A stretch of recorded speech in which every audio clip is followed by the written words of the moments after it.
there's no such thing as a cheap Bentley. Even though the new for 2019 Bentayga V8 is $30,000 less expensive than its W12-powered sibling, the twin-turbo V8's $165,000 window sticker still puts it well into the upper echelon of pricey luxury vehicles.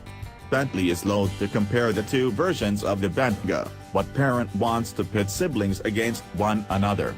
But this framed the V8 edition as a somewhat sportier alternative to the full-blown, glitz and glamour W12. Let's examine that line of reasoning. Under the hood of the Bentayga V8 is a 4.0-liter turbocharged engine that shares most of its bits with the latest Porsche Panamera and Cayenne Turbo. The engine is specifically tuned for use in this new application, with a unique sound signature and a cooling package that Bentley says will keep it running comfortably even in the face of the largest desert sand dunes in the world. The V8's peak of 568 pound-feet of torque hits below 2,000 revolutions per minute and stays exactly there until 4,500, with a horsepower peak of 542 at 6,000. From behind the wheel, the Bentayga's V8 engine feels a bit higher strung than the effortless W12. Instead of instant torque, there's a strong rush of power that builds nicely until it nears its 7,000 revolutions per minute redline, the highest rev limit of any engine the brand has ever installed in a passenger vehicle. If such a peaky-sounding engine seems incongruous with the intent of a luxury SUV, just know that there's plenty of stonk available anytime the driver decides to push a red-bottomed Loathe into the plush carpet. It's just a little less than what it'd be on call from the W12, but there's not enough of a discrepancy to really matter.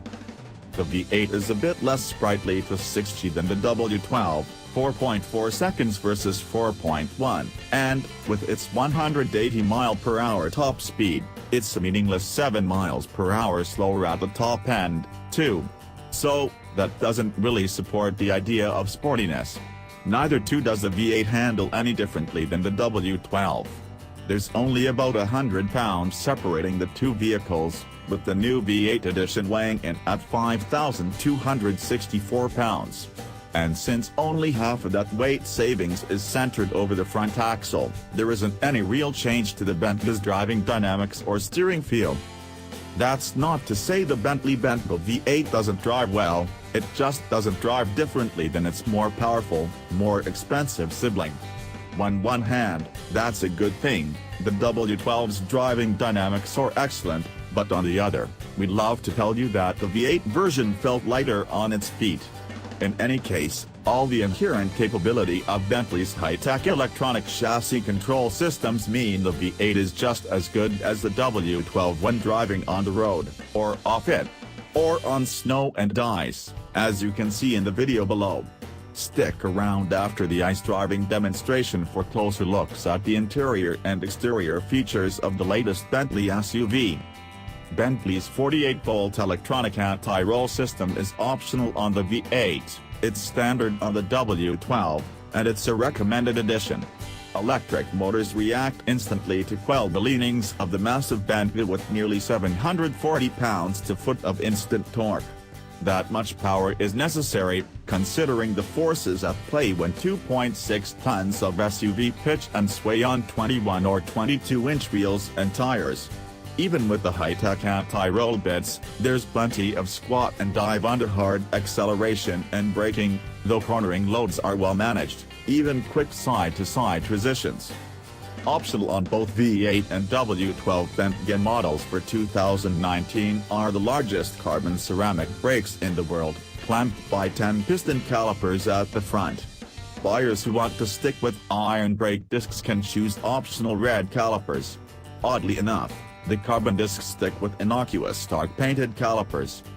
Some may prefer the look of the Bentayga V8 over the W12, since it eschews chrome in favor of dark paint for the grille and gets a unique pair of exhaust outlets with a crimped center to make them look from a distance like four distinct pipes. An optional carbon fiber exterior package adds a rear spoiler to the roof of the SUV, and while such an add-on seems superfluous, it actually looks kinda cool. And that probably matters a lot more than any real-world airflow necessities. As is the case on the outside, there aren't any major changes to the interior of the Bentayga in this new V8 guys. High-gloss carbon fiber trim is now optional, joining Bentley's usual matte finish carbon and a whole host of wood veneers sourced from all over the world.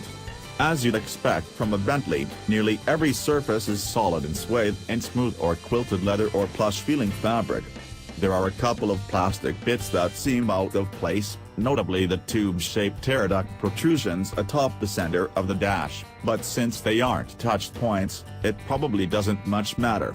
We're fans of the Bentayga's infotainment system, even if it is cribbed from the Audi parts catalog, which offers up lovely high-resolution satellite imagery instead of old-fashioned two-dimensional maps.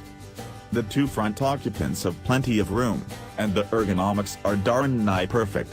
For ultimate opulence, spec the Bentayga with two rear bucket seats instead of a bench and enjoy the huge center console and electrically operated controls. Either way, the cabin feels bright and airy thanks to a gargantuan clear roof panel. Which Bentayga should buyers choose? That's an oddly tough question. In reality, the V8 isn't as quick or powerful as the W12, doesn't really handle any differently, and even the new 17.3-inch carbon brakes are shared across the line. Put simply, it's not a sportier option, despite what Bentley may claim. But that doesn't mean it's not worth consideration from those who can afford a $200,000 luxury utility vehicle. The market for super-luxurious sport utility vehicles is larger than you may think, and the Bentayga is easily Bentley's best-selling model. Perhaps the closest current rival to the Bentayga is Land Rover's Range Rover SV Autobiography, which starts at $177,200 and climbs from there. Like the Bentayga, the Rover boasts a well-worn badge with a storied pedigree, a super-luxurious interior, and legitimate off-road capabilities. Now that there's a lower-priced Bentayga, Bentley stands to gain customers that may have otherwise considered a less extravagant Audi, BMW, or Mercedes. There's so little difference between the two engines offered in the Bentayga that a smart buyer may decide to choose the V8 and put those remaining $30,000 less. Actually, if you choose the active anti-roll system, though the price of that option hasn't yet been revealed, into some optional niceties or even some bespoke customization. If one of the hundreds of optional interior and exterior color schemes isn't to your liking, a quick call to the Mulliner division will earn the buyer a completely unique luxury SUV. And that may be more important to style-conscious buyers than the number of cylinders underhood.